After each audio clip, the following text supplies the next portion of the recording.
All right, so let's start our discussion this week with the body, because the body is what is most gross in terms of form.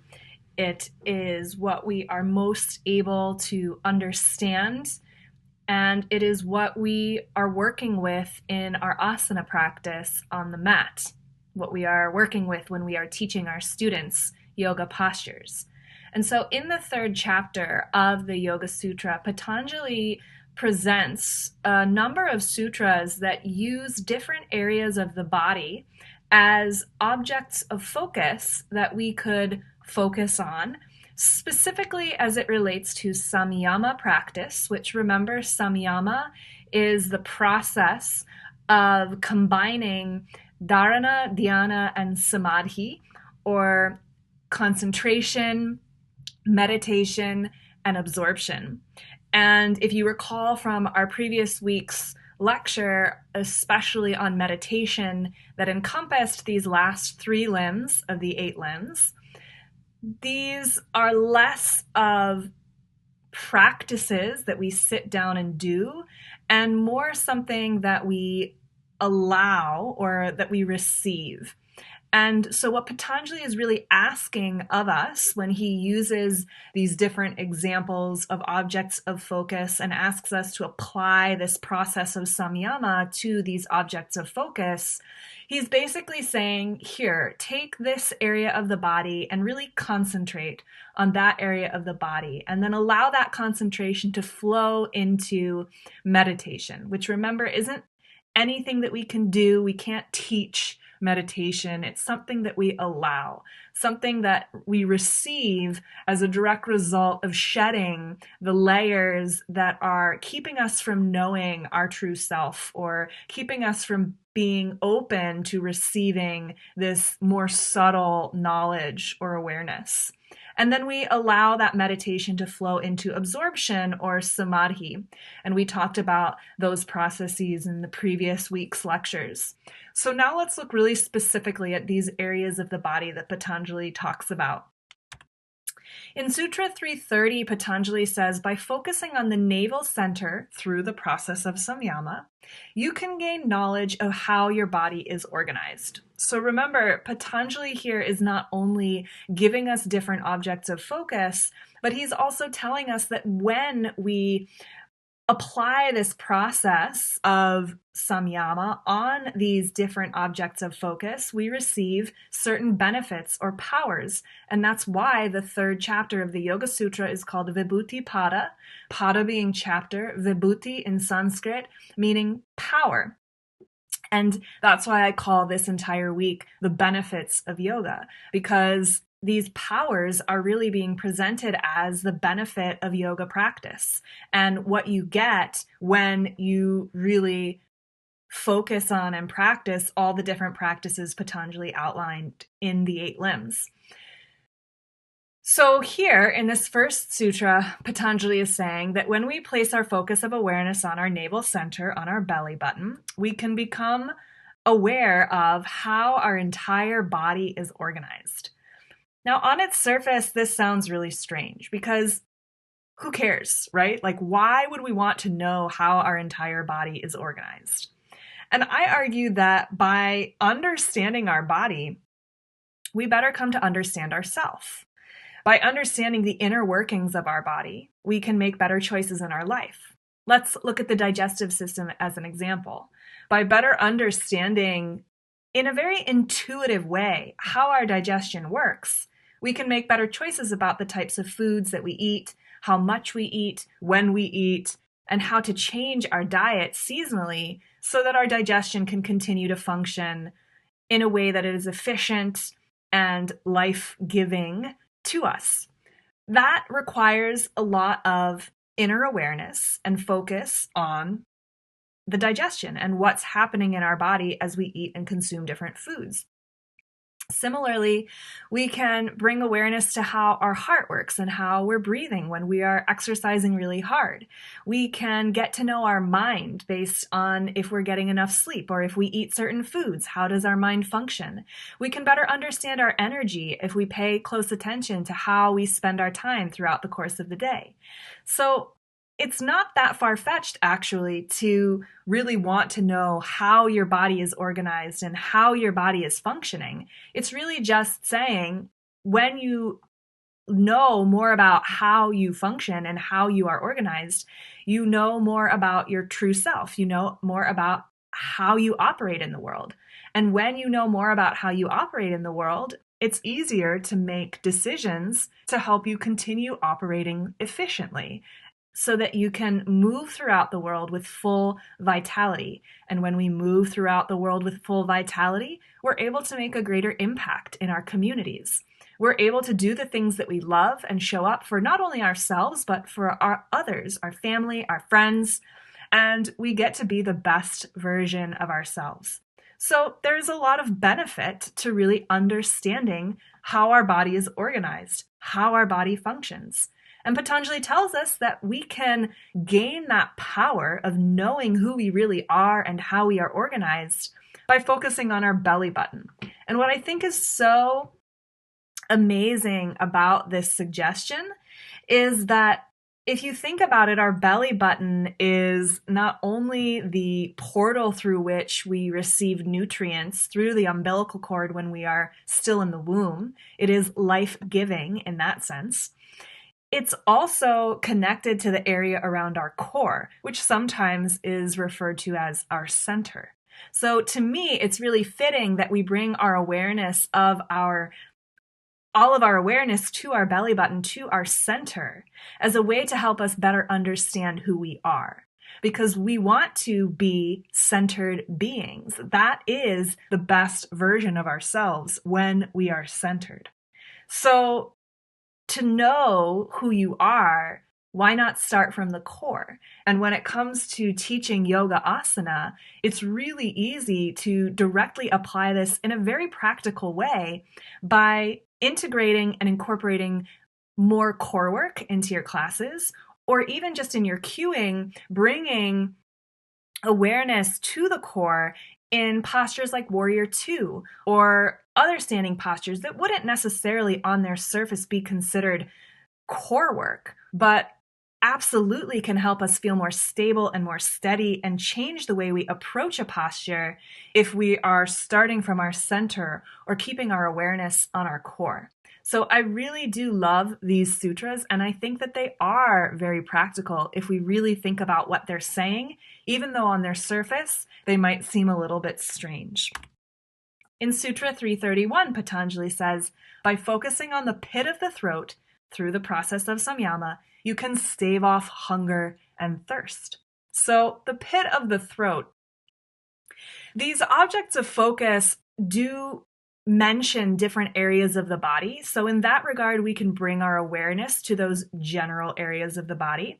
But at the same time, there's context behind these sutras. And originally, these areas of the body also most likely were referring to more energetic areas of the body, perhaps following the path of the chakras.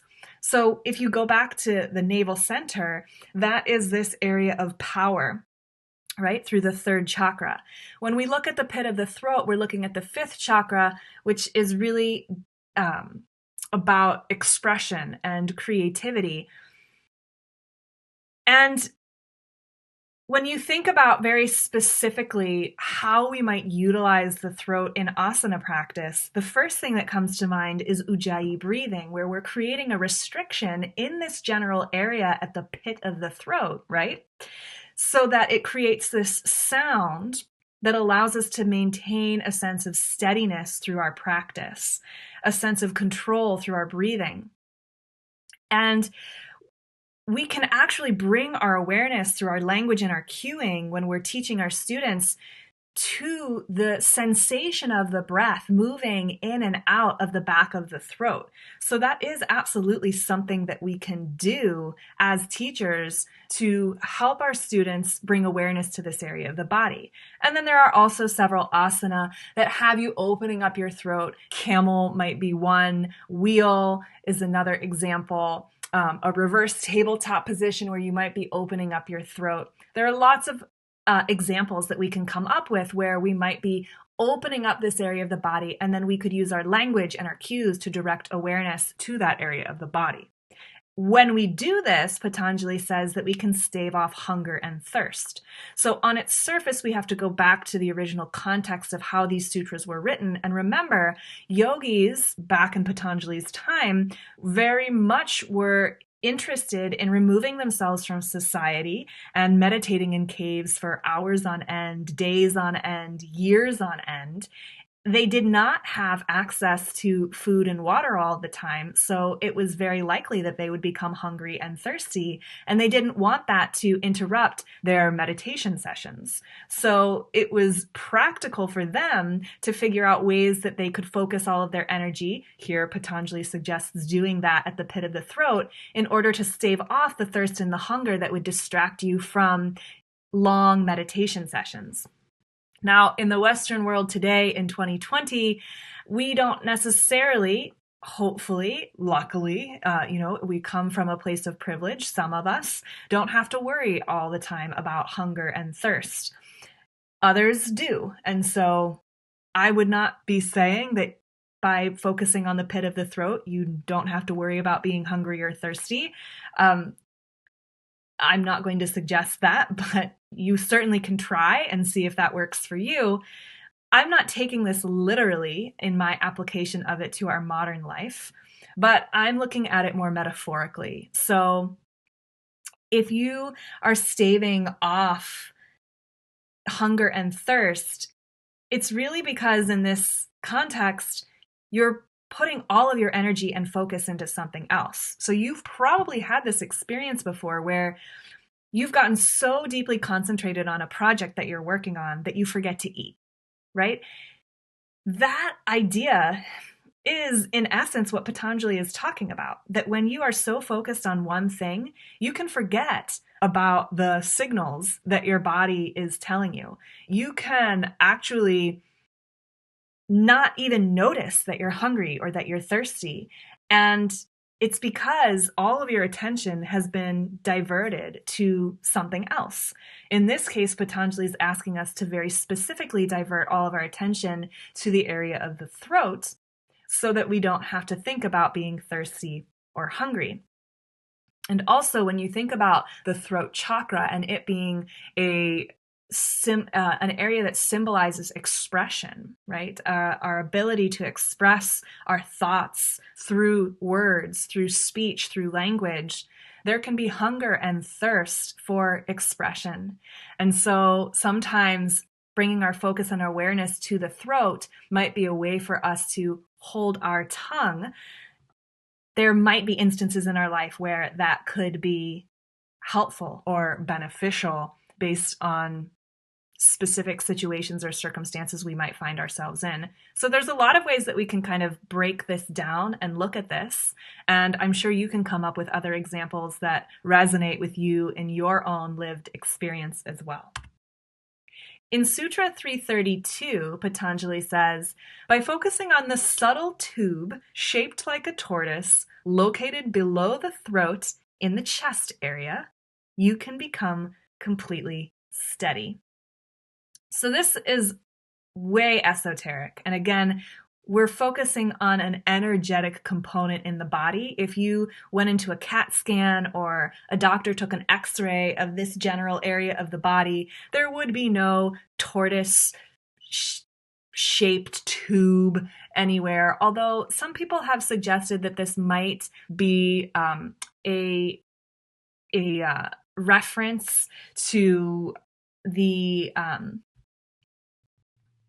one of our glands that's in this area of the body. The name of it is escaping me in this moment. But the idea being that this general area of the body is where our heart is. And so I don't want to get too caught up in the specifics, but knowing that by focusing somewhere in the chest around where the heart is, right, it's below the throat and it's in the chest area, by focusing on this area, we can become steady. And we've already talked about this idea of steadiness, and we know how important it is in our own lives to find steadiness. We need steadiness in our asana practice to find stability and to find balance so that we don't fall over. And likewise, we need that stability and that steadiness in our mental energy, in our emotional body, so that we can move through our daily life without being constantly distracted or disturbed, so that we can show up for ourselves and for others as the best version of ourselves. That steadiness is paramount. And Patanjali is asking us to come to that steadiness through focusing on the heart, for lack of a better idea about what the tortoise-shaped tube below the throat in the chest area is. Now, when you think about the heart beats. And there can be a steadiness to the heartbeat. For some people, it's very calming to listen to the beating of the heart. And we can allow that steady rhythm. Hopefully it's steady. There might be a little bit of variability in there, and that's actually a good sign of health. But generally, connecting to that steady rhythm that is coming from within us can be a way for us to take what is within and manifest it externally in other areas of our life, so that we can move throughout our day with that same sense of steadiness, providing us the rhythm that we need to go about our daily life. Patanjali tells us we can get there by bringing our awareness to the chest, to the heart. And of course, when we look at asana, there are any number of back bends that could allow us to bring awareness and emphasis to this area of the body. But again, we don't even have to put in a specific asana to bring our awareness to this area of the body. We just need to use our language and our cues to direct our students to bring their awareness to that area of the body. In Sutra 333, Patanjali says, by focusing on the light at the crown of the head through the process of samyama, you can gain visions of the master teachers who have come before you. So now we're getting even more subtle, even more esoteric. Patanjali is asking us to bring awareness to the crown chakra if we want to follow the chakra model, that light at the crown of the head. Now, you could think of this as right at the crown of the head, but I even like to think about it as above the crown of the head, getting into our aura. And that does actually bring in this idea of light, that there is this sense of light, this sense of energy that surrounds our entire body.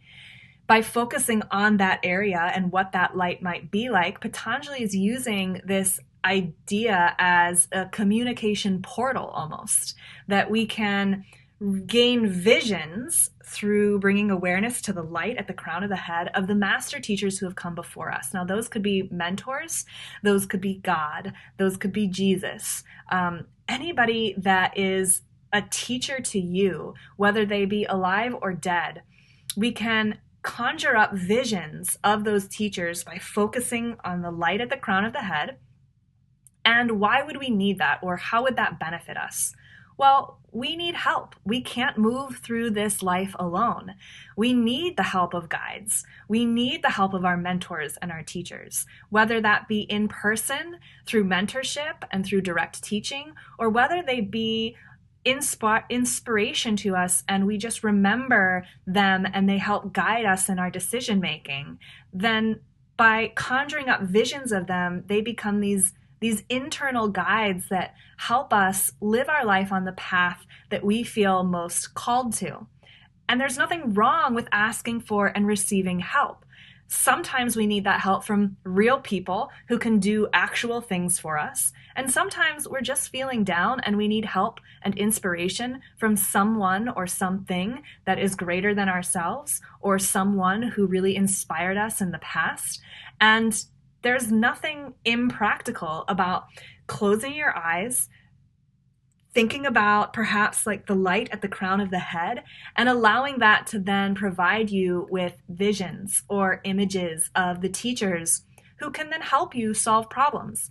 When I think about this, it's no different than my personal experience of prayer, which I'll fully admit I don't have a lot of experience with prayer. I wasn't really raised in a family that had a lot of religion, but I have a little bit of experience. And in my mind, when I would go to bed and say my prayers at night and recite the names of all my family members and my friends, every time I did that, I would think of them. I wouldn't just say the name, I would think of them. I would have images of all of those people as I recited their names. And so, and even like when you sit down to pray to God or to Hanuman or to whoever it is, often we have some idea in our head. You could go so far as to say a vision, but maybe it's not quite that concrete for you. But we're thinking of something or someone that can help us. And so that's what we're really working through when we bring our awareness to the light at the crown of the head.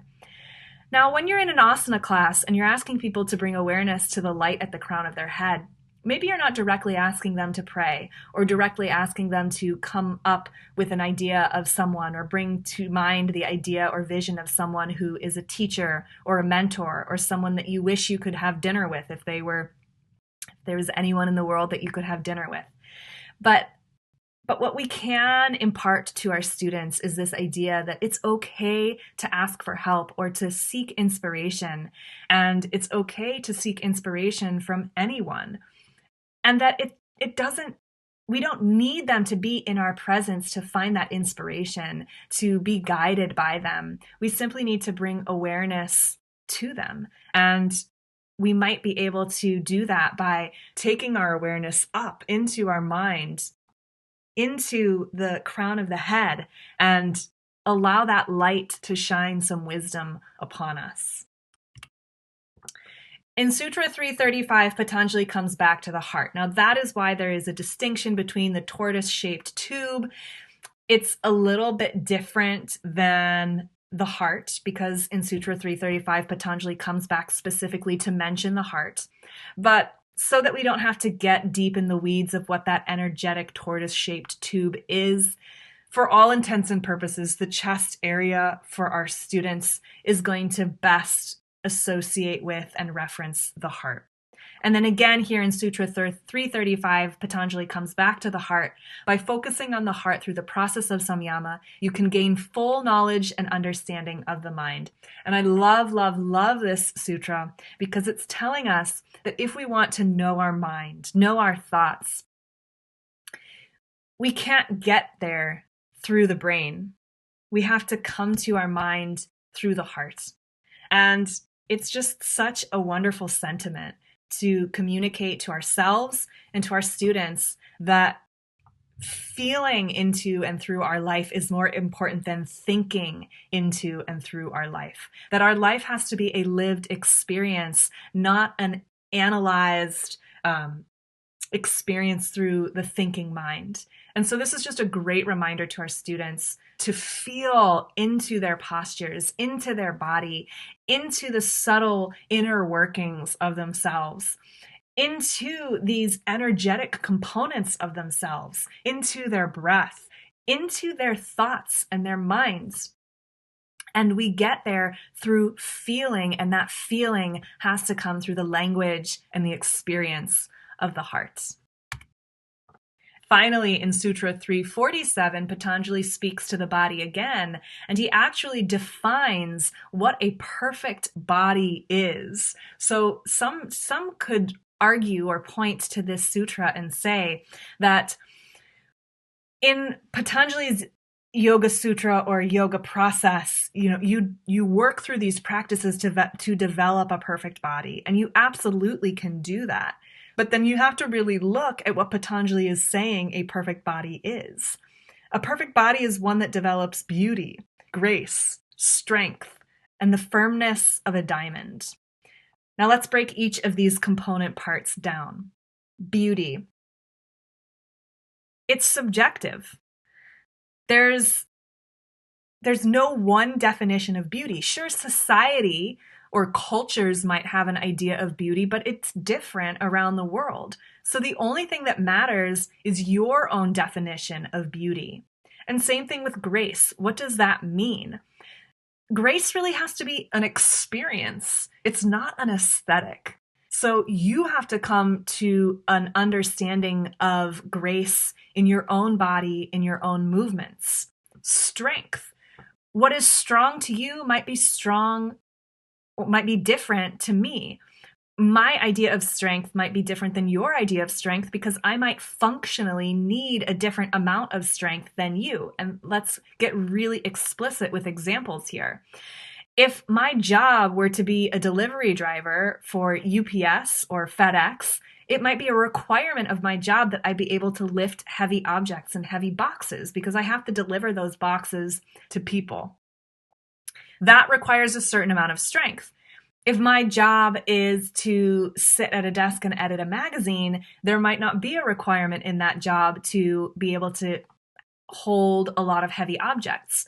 And so strength to me might be more mental endurance or emotional endurance. And maybe physical strength is important too, but I don't need the amount of physical strength that someone else needs to lift heavy objects every day in their daily life. So if I can lift 5-pound dumbbells, that might make me feel really strong, whereas someone else might feel like they need to be able to lift 45-pound dumbbells to feel strong. It's just going to vary. It's subjective. So it's about what you feel, what makes you feel strong, so that you can develop that perfection in yourself. And then finally, the firmness of a diamond. And I love this metaphor because when you think about a diamond, it's strong. You can't scratch a diamond. It continues to shine no matter how much pressure and wear and tear you put on that diamond, it still keeps shining. There are only certain extreme things that can start to destroy the quality of the diamond. But your everyday wear and tear isn't going to leave a mark. And when you apply that same idea to our daily life, what you're looking at is this resilience that things might come at us. Stressful situations and circumstances will absolutely happen in our life, but we don't allow that to cut us down or leave marks or scars. We continue to shine in the world no matter what is thrown our way, and that is the firmness of a diamond. So combined, when we are able to cultivate beauty, grace, strength, and the firmness of a diamond in our body, in our energy, in our mind, that is what Patanjali calls a perfect body. And I have no problem using the word perfect in this instance because it is subjective. It is individual.